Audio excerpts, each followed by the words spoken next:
എടേ പ്രഭാര, എന്തടേ ഞാനും നീ ഇതുപോലെ നേരത്തെ ഒരുമിച്ചിരുന്നെങ്കിൽ നമുക്ക് ഈ ചതിവ് പറ്റുമായിരുന്നോടെ? ഇനിയിപ്പൊ അതൊക്കെ പറഞ്ഞിട്ട് എന്തൊരു കാര്യം? വക്കീലേ ഡേ, നമുക്ക് എത്രയും പെട്ടെന്ന് ഈ ബന്ധം ഒഴിയണം. ലവന്മാരെ ഒരു 5-8 കൊല്ലം ജയിലിലോട്ട് തട്ടണം. അതിലെന്തൊരു വകുപ്പ്? കായ എത്ര വേണേലും വാരി എറിയാം. കാശ് കൊടുത്താലൊന്നും കോടതി വിലയ്ക്കും അങ്ങനെ ഒക്കില്ല. Rule is rule. റൂളി പെൻസിൽ നടക്കില്ലെന്നല്ല, കാലതാമസം ഉണ്ടാവും. ആദ്യം ഈ കുട്ടികളുടെ ഭാഗത്ത് നിന്ന് ഡൈവോഴ്സിന് അപേക്ഷിക്കണം. അതിനു മുമ്പേ ആ ചേരിക്കാരന്മാരെ കൂട്ടി ലവന്മാർ ഇവിടെ വന്ന് പ്രശ്നം ഉണ്ടാക്കുമെന്നാ എനിക്ക് പേടി. നമുക്ക് പോലീസ് പ്രൊട്ടക്ഷൻ ശ്രമിക്കാം. ഇതൊക്കെ നടക്കും. അതിനാണല്ലോ ഞാനുള്ളത്. ഇപ്പൊ പുതുതായി ചാർജ് ചെയ്ത SI ആളപ്പം പരിക്കന. നമുക്ക് അദ്ദേഹത്തിന് ഒരു പെറ്റീഷൻ കൊടുക്കാം, വിവാഹ തട്ടിപ്പിന്റെ പേരിൽ. അതോടെ അവന്മാരെയും ഈ കല്യാണത്തിന് കൂട്ടുനിന്നവരെയും തൂക്കിയെടുത്ത് അത്തിട്ടോളും. പ്രതികൾ ലോക്കപ്പിലായി കഴിഞ്ഞാൽ നമുക്ക് ഈ ഡൈവേഴ്സിന് സാധ്യത കൂടുതലാ.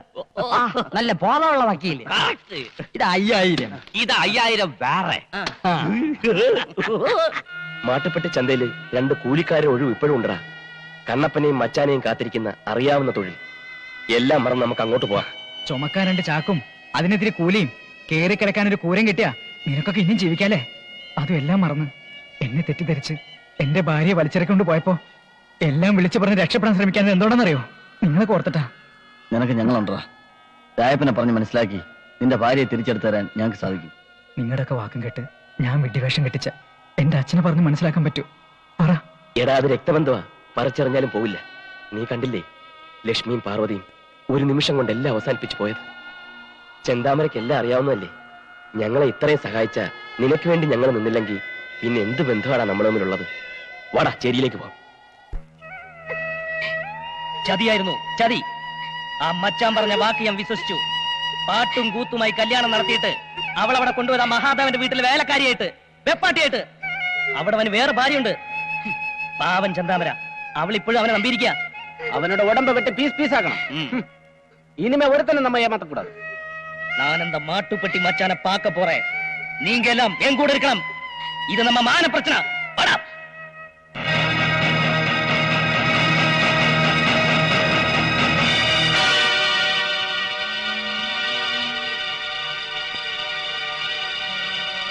രാജപ്പ, നീ കണ്ടതും കേട്ടതൊന്നും ശരിയല്ല. അത് ഞാൻ പറഞ്ഞ കേക്ക്. നീ ഒരു പുല്ലും പറയണ്ട ചെത്ത്. അടിയവനെ.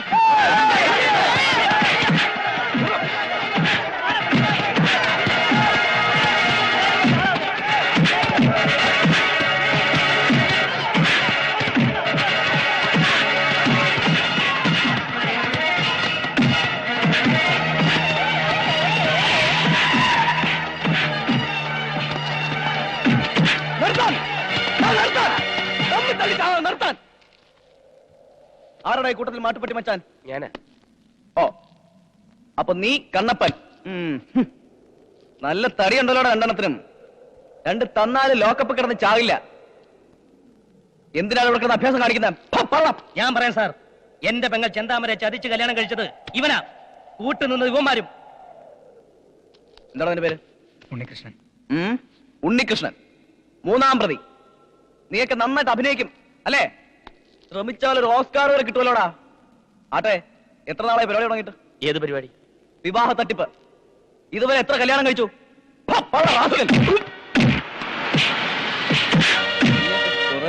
പെൺപിള്ളാരെ പ്രവർത്തിക്കാൻ വേണ്ടിട്ട് ഞാന്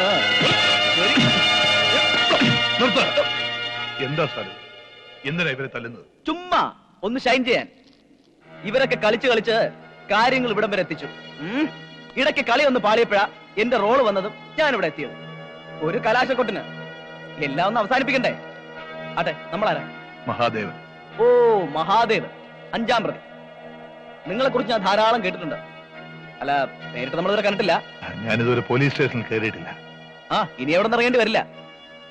പണവും പ്രതാപവും അംഗീകാരവും ഒക്കെ ഉള്ള നിങ്ങൾ എന്തിനാ ഇവന്മാരോടൊപ്പം കൂടിയത്? മനസ്സിലായില്ല. ഇന്ന് രാവിലെ എനിക്കൊരു പെറ്റീഷൻ കിട്ടി, വിവാഹ തട്ടിപ്പ്. അതിന് കൂട്ടുനിന്ന 5 പ്രതികളെ തേടിയാണ് ഞാനിവിടെ വന്നത്. പോലീസിന്റെ പണി ഉറക്കാൻ ഭാഗ്യത്തിന് എല്ലാവരും ഇവിടെ തന്നെ ഉണ്ടായിരുന്നു. 1ാം പ്രതി മച്ചാൻ, 2ാം പ്രതി, 3, 4. ഞാനിവിടെ ഉണ്ട്. എന്നെ നേരത്തെ പൊക്കി. 5ാം പ്രതി ഞാനും അല്ലേ? സർ, കുറ്റക്കാരി ഞാനും ഇവനുമാ. മറ്റുള്ളവരെ വെറുതെ വിടണം. മഹാദേവൻ സാർ ഒന്നും അറിഞ്ഞിട്ടില്ല. അദ്ദേഹത്തെ ഇതിലേക്ക് വലിച്ചടിച്ചത് ഞങ്ങളാ. നിരപരാധികളെ കോടതി തീരുമാനിക്കും. അതത്ര ശരിയായ മറുപടിയല്ല. ശ്രമിച്ചാൽ പോലീസിനും സാധിക്കും. ഇവന്മാര് പലതും പറയും സാർ. പിടിച്ചോണ്ട് പോയി ജയിലിൽ അടച്ചില്ലെങ്കിൽ ഞങ്ങൾ കൈകാര്യം ചെയ്യും. ഒരുത്തനെയും വെറുതെ വിടരുത്. നിങ്ങൾ ശാന്തരാവണം. ഞാൻ പറയുന്നത് കേൾക്കണം. നിങ്ങൾ ഒന്നും പറയണ്ട, ഞങ്ങൾക്കൊന്നും കേൾക്കാൻ കേൾക്കണം. കേട്ടേ പറ്റൂ. നിങ്ങളോട് തെറ്റ് ചെയ്തത് ഇവരാരുമല്ല, ഞാനാ. എന്റെ മോൻ ഒരു ഭാര്യയേ ഉള്ളൂ. അത് ഈ രാജപ്പന്റെ പെങ്ങൾ ചന്താമരയാ. ഈ ചേരിയിലെ കുടിലിൽ നിന്നൊരുത്തിയെ എന്റെ മകൻ വിവാഹം കഴിച്ചു എന്ന് കരുതി മഹാദേവന്റെ വിലയിടുകയില്ല. മറിച്ചത് നന്മയുടെ പേരിൽ ഉയരുമെന്ന് കരുതിയാണ് ഞാൻ ഇങ്ങോട്ട് വന്നത്. മോളെ, തെറ്റിദ്ധരിച്ച് നിന്നെ ഞാൻ വേലക്കാരിയായിട്ടാണ് എന്റെ വീട്ടിൽ കയറ്റിയത്. ഇപ്പൊ ഞാൻ എന്റെ മോന്റെ ഭാര്യയായിട്ട് കൂടെ കൊണ്ടുപോകാനാ വന്നത്.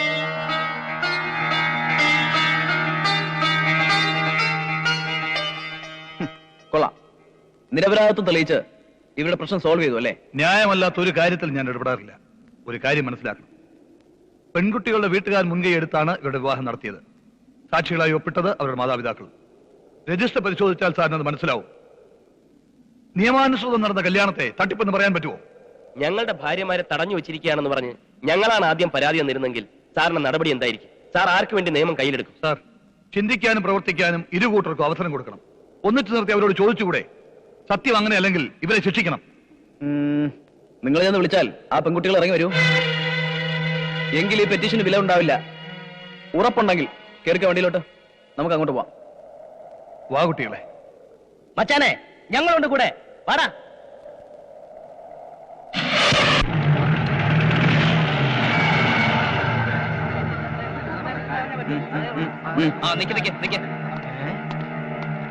എന്ത് ചുമട്ട് തൊഴിലാളികളൊക്കെ ഇങ്ങോട്ട് വന്നത്? ഇന്ന് ഇവരുടെ മഹാസമ്മേളനം വല്ലതും ഉണ്ടോടെ?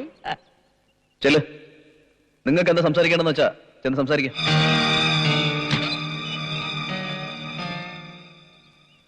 എന്തരാണ് വാലേഷം മുതലാളി? ദൂരദർശനന്റെ പണി എവിടം വരെ ആയി? എപ്പോഴാണ് ഇംഗ്ലീഷ് രാമായണം TV കാണിക്കാൻ പോണത്? എന്തരടേ ഇവിടെ വെച്ച് പിന്നെയും കാറിന്റെ ആക്സിൽ ഒടിഞ്ഞാടേ? ആ മതി മതി, ഇനി വിഷയത്തിലേക്ക് കിടക്കാം. എന്തൊരു വിഷയം? വിഷയം പറ. ഇതെന്തൊരു പള്ളിക്കൂടാ? ഞങ്ങളെ പറ്റിച്ച ചതിയന്മാരാണ് ഇവര്. കല്യാണ തട്ടിപ്പ് വീരന്മാര്. സത്യം പറടാ, നീയൊക്കെ ഇതുവരെ എത്ര പെമ്പിള്ളേരെ കല്യാണങ്ങൾ കഴിച്ചിട്ടുണ്ട്? എത്ര പെമ്പിള്ളേരുടെ ജീവിതം നീയൊക്കെ നശിപ്പിച്ചിട്ടുണ്ടേ? എത്ര പെമ്പിള്ളേരുടെ തന്തമാര് ആവാനും സഹിക്കാൻ വയ്യാതെ തൂങ്ങി ചത്തിട്ടുണ്ട്. അച്ഛാ, അച്ഛനോ? ആരടാ അതിന്റെ അച്ഛൻ? കരക്കരയുടെ പിന്നാക്കം മലക്കറിയും ചുമന്ന് നടക്കുന്നത് നീ എന്നെ ഇനി അച്ഛാന്ന് വിളിച്ചാലുണ്ടല്ലോ അടിച്ച് നിന്റെ കവാലെ കുട്ടി പൊളന്നളയും. കാവറയ്ക്ക് വടുക. എന്റെ അമ്മോ, ഇതായിരുന്നു എന്തരാ? ഇവർ രണ്ടുപേരും കൂലികളാ. മാട്ടുപ്പെട്ടി ചന്തയിലെ നല്ല ഒന്നാം തരം ചുമട്ടുകാര്. ഇവർ രണ്ടുപേരും ഇല്ലാത്തത് പലതും പറഞ്ഞു പൊലിപ്പിച്ച് പറ്റിച്ചാണ് നിങ്ങളുടെ രണ്ട് പെൺകുട്ടികളെയും കല്യാണം കഴിച്ചത്. തെറ്റാ അവർ ചെയ്തത്. അതിനുള്ള ശിക്ഷ അവർ അർഹിക്കുന്നുമുണ്ട്. ഏത് കോടതിക്ക് അവരെ ശിക്ഷിക്കാൻ. ഞങ്ങളൊരു ഒത്തുതീർപ്പിനാ വന്നത്. എടുത്തു ചാടി ഒരു തീരുമാനമെടുക്കരുത്. ഇവരെ നിങ്ങൾ ഇനി എങ്ങനെ ശിക്ഷിച്ചാലും നഷ്ടപ്പെട്ടു പോയ നിങ്ങളുടെ കുട്ടികളുടെ ജീവിതം തിരിച്ചു കിട്ടുമോ? ചീത്തപ്പേര് മാറുമോ? പിലാച്ചപ്പി. എന്തിന് പിലാച്ചപ്പി. ഞാൻ ഉപദേശം തരാൻ ഇയാൾ ആരുവാ? ചട്ടമ്പി സ്വാമിയാണ്. ഏവന്മാരുടെ വക്കാലത്ത് വാങ്ങിച്ചുകൊണ്ട് വന്നിരിക്കണം തന്റെ അടുത്ത് ഞങ്ങൾക്ക് സംസാരിക്കേണ്ട ഒരാവശ്യമില്ല. നിങ്ങളോട് സംസാരിക്കേണ്ട കാര്യം എനിക്കുണ്ട്. കാരണം നിങ്ങൾ കൊടുത്ത പെറ്റീഷനിലെ 5ാം പ്രതിയാണ് ഞാൻ. ഞാൻ അങ്ങനെ പ്രതിയായെന്ന് എനിക്കറിയണം. അത് ഞങ്ങൾ കോടതിയിൽ പറഞ്ഞോളാം. സാറേ, ഏവന്മാരുടെ പൊക്കിൾ നോക്കി നല്ല 4 താങ്ക് താങ്ങി. ഇനി ഒരിക്കലും ഒരു കല്യാണത്തെ കുറിച്ച് ചിന്തിക്കരുത്.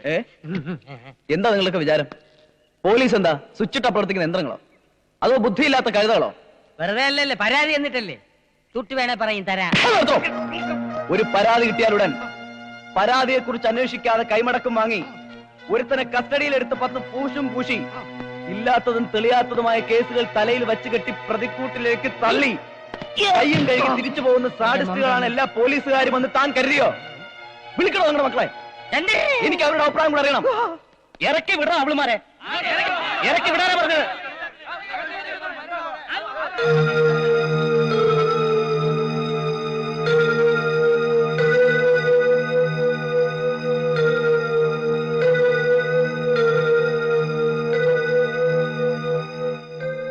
ലക്ഷ്മി, പേരെടുത്ത് വിളിക്കാൻ പോലും അർഹതയോ അധികാരവും ഞങ്ങൾക്കില്ല.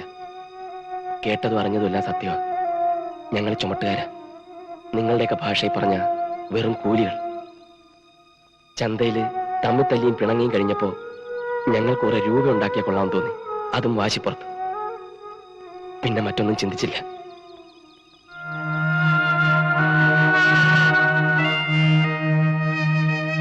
എന്നെ ഒരിക്കൽ പെണ്ണ് കാണാനെത്തിയ ഒരുത്തനെ നിന്റെ അച്ഛൻ അപമാനിച്ചു വിട്ടപ്പോ ആ പക തീർക്കാൻ കണ്ടെത്തിയ കൂലിക്കാരനായി ഞാൻ മാറി. ഇവിടെ എത്തിയപ്പോ കിട്ടാൻ പോകുന്ന സൗഭാഗ്യങ്ങൾ കണ്ടപ്പോ കണ്ണു മഞ്ഞളിച്ചു. അപ്പോഴും ലക്ഷ്യം കാശായിരുന്നു.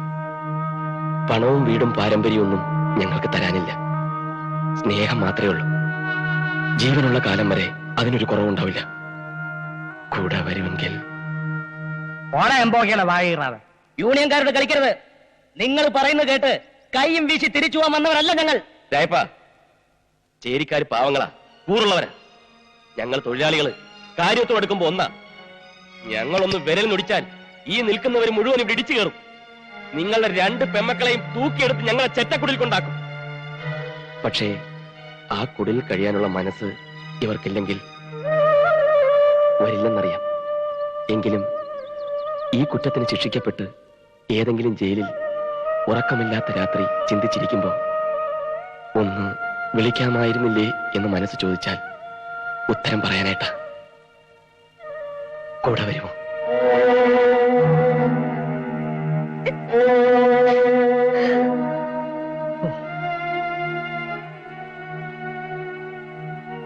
മറുപടി എന്തും പറഞ്ഞോളൂ, മടിക്കണ്ട. വെറുപ്പാണ് എപ്പോഴും മനസ്സിലെങ്കിൽ ഒരിക്കലും നിന്റെ ജീവിതത്തിന്റെ 7 അയലെത്തി ഞാൻ വരില്ല.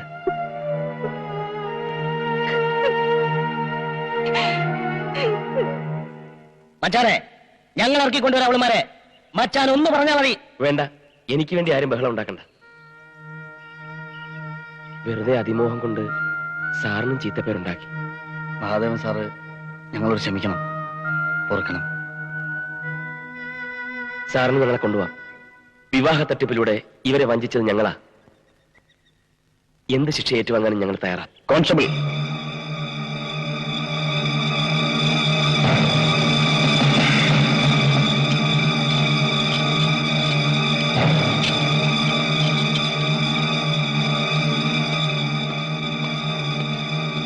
മച്ചാനെ, കണ്ണപ്പ, ദേ നോക്കടാ.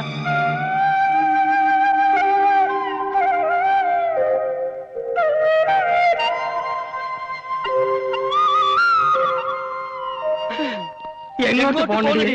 ഞങ്ങളെ തടയാൻ എന്ത് അവകാശം നിങ്ങൾക്കുള്ളത്? ഞങ്ങൾ പോണത് ഞങ്ങളുടെ ഭർത്താക്കന്മാരുടെ വീട്ടിലേക്കാ. എടി, ലവന്മാര് വെറും കൂലികളാണടി. എന്റെ അമ്മയെ കെട്ടുമ്പോ അച്ഛൻ ഇതുപോലെ ഒരു കൂലി ആയിരുന്നില്ലേ? തലയിലെത്തിന്റെ പിൻബലത്തിൽ കുറച്ച് കാശുണ്ടായി പോയി. അതിൽ അഹങ്കാരം മൂത്ത് നിങ്ങൾ പരസ്പരം ഏറ്റുമുട്ടിയപ്പോ ഓർത്തോ ഞങ്ങളുടെ ഭാവിയെ കുറിച്ച്? അന്വേഷിച്ചോ ഞങ്ങൾ കെട്ടാൻ പോണ ചെറുക്കനെ കുറിച്ച്, ചെറുക്കന്റെ വീടിനെ കുറിച്ച്, തറവാടിത്തത്തെ കുറിച്ച്, ജോലിയെ കുറിച്ച്? ഭാഗ്യത്തിന് ഞങ്ങൾക്ക് കിട്ടിയ ചതിയന്മാരെയല്ല, സ്നേഹമുള്ളവരെയാ, നല്ലവരെയാ. ഞങ്ങളെ പറ്റിച്ച് ഉള്ള പണ്ടവും പണവും അടിച്ചെടുത്ത് ഒക്കെ തിരുത്താൻ ഒരു കുട്ടിയും തന്നിട്ട് അവർക്ക് വേണമെങ്കിൽ മുങ്ങാമായിരുന്നു. ജീവിതകാലം മുഴുവൻ ഞങ്ങളോടൊപ്പം കഴിയാനായി കുറേയേറെ കള്ളങ്ങൾ പറഞ്ഞവർ പിടിച്ചു നിൽക്കാൻ നോക്കി. ആ തെറ്റൊക്കെ ഞങ്ങൾ ക്ഷമിച്ചു. ഇനി ആര് ചോദിച്ചാലും തന്റെ അടുത്തോടെ ഞാൻ പറയും, എന്റെ വയറ്റിൽ വളരുന്ന കുഞ്ഞിന്റെ അച്ഛൻ ആ നിൽക്കുന്ന കൂലിയാണെന്ന്. കേട്ടില്ല ഇവര് പറയുന്നത്? ഒരുപക്ഷെ 100 ജന്മം പുണ്യം ചെയ്ത തലമുറയിലെ പിന്തുടർച്ചക്കാരായിരിക്കും നിങ്ങൾ. അല്ലെങ്കിൽ ഇതുപോലുള്ള ഭാര്യമാരെ കിട്ടില്ലടാ. കോൺസ്റ്റബിൾ, ആ വിലം കഴിക്ക.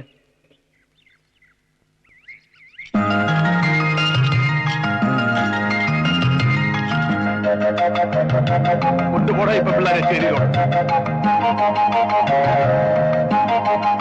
ഇനി ഇവരായി ഇവരുടെ പാടായി. മക്കളെ,